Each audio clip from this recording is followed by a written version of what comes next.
I think this is just for this is for several people. That I really feel like the Lord is pulling many from the backside of the desert, the way He pulled Moses. Um, that many are about to have what I would call a burning bush encounter, and it's a moment of time for Moses that came.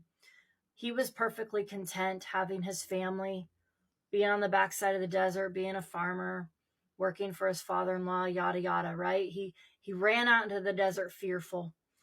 And then he kind of created this new life, but that life, although it was good, it wasn't God, and it wasn't what God created or intended him to be, because he was always a deliverer, right? His name meant drawn up out of the water, right?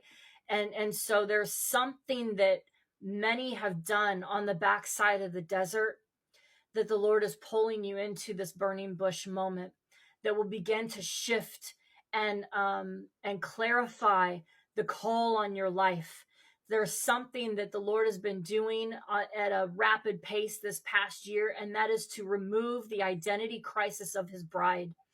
And many of you have had this identity crisis kind of bothering you on the backside of the desert, going, yeah, I'm content and this is good and it's working for me and it's paying the bills and all this stuff, but I know I'm meant for more.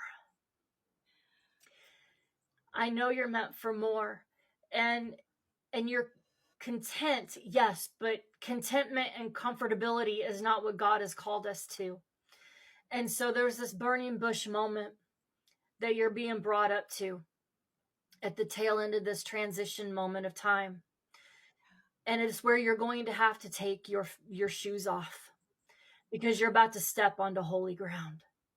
And there's something from the heat of that fire, although it's not burning the bush, it's going to burn you. It's an altar season, my friends. And there's a commissioning moment that is happening for you, where things are going to shift.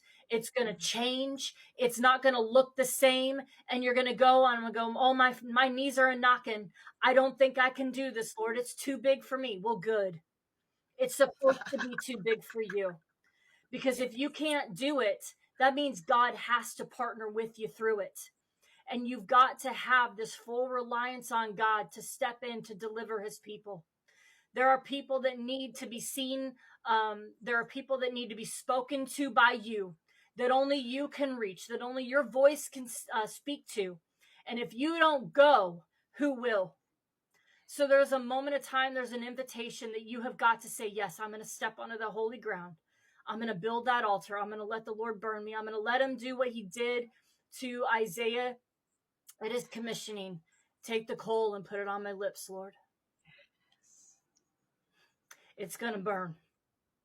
But you are in his throne room, under his robe, in the presence of his glory, and he's going to tell you exactly what you need to do. Because I'm going to tell you what, when you go through that, when you step into that burning bush moment, you're going to see the veil torn, and you're going to see the veil removed over these dreams that you once had back when you were a kid.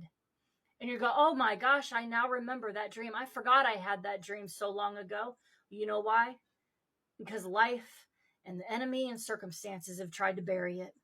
But God is not going to allow you to move into this new season with buried dreams and broken things. He is going to pull you into the place that you are going to go pull other people out of. But you've got to be willing to go, and it is an invitation. You have to accept the invitation. It's not going to be a force-fed thing. You're going to say, yeah, I will step into that place. I will step up against that burning bush. I will receive the commissioning, and I will take the call that he has always had on my life, and I'm going to step into it, coming out from the back end of the desert and into the enemy's camp. But it's going to be good, and it's going to bring him so much glory, and it's going to be so fulfilling for you. It's going to be hard. It's going to be hard. I'm not going to give you a bunch of cotton candy right now. It's going to be hard, but it's going to be so amazing, because you're going to go, yeah, this is what I was created to do. I was always meant for this.